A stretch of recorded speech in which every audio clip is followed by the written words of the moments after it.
പത്തനംതിട്ട കൊടുമണ്ണിൽ യുവാവിന് വെട്ടേറ്റു. കൊടുമൺ സ്വദേശി ദീപക്കിനാണ് വെട്ടേറ്റത്. കഞ്ചാവ് കേസിൽ സാക്ഷി പറഞ്ഞതിന്റെ വൈരാഗ്യമാണ് ആക്രമണത്തിന് കാരണം എന്നാണ് സൂചന. എ.വി. ജയശങ്കർ നൽകും കൊട്ടാരക്കരയിൽ നിന്നും കൂടുതൽ വിവരങ്ങൾ. ജയശങ്കർ, എന്താണ് സംഭവിച്ചത്?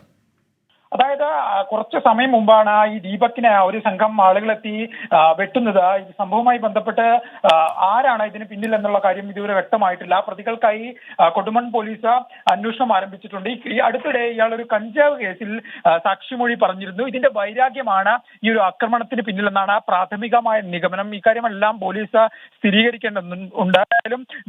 ദീപക്കിനെ നിലവിൽ കൊടുമണ്ണിലെ താലൂക്ക് ആശുപത്രിയിൽ പ്രവേശിപ്പിച്ചിട്ടുണ്ട്. ഇയാളുടെ ആരോഗ്യനില സംബന്ധിച്ചടക്കം ഇനി വിവരങ്ങൾ പുറത്തു വരേണ്ടതുണ്ട്. അല്പസമയം മുമ്പാണ് ഇയാൾ ആശുപത്രിയിൽ പ്രവേശിപ്പിച്ചത്. മറ്റു വിവരങ്ങളെല്ലാം തന്നെ വരും മണിക്കൂറുകളിൽ പോലീസ് അന്വേഷണത്തിൽ മാത്രമേ വ്യക്തമാകൂ. എന്തായാലും അല്പസമയം മുമ്പാണ് ഇത്തരത്തിൽ ഒരു യുവാവിന് ദാരുണമായി പത്തനംതിട്ട കൊടുമണ്ണിൽ വെട്ടേൽക്കുന്നത്.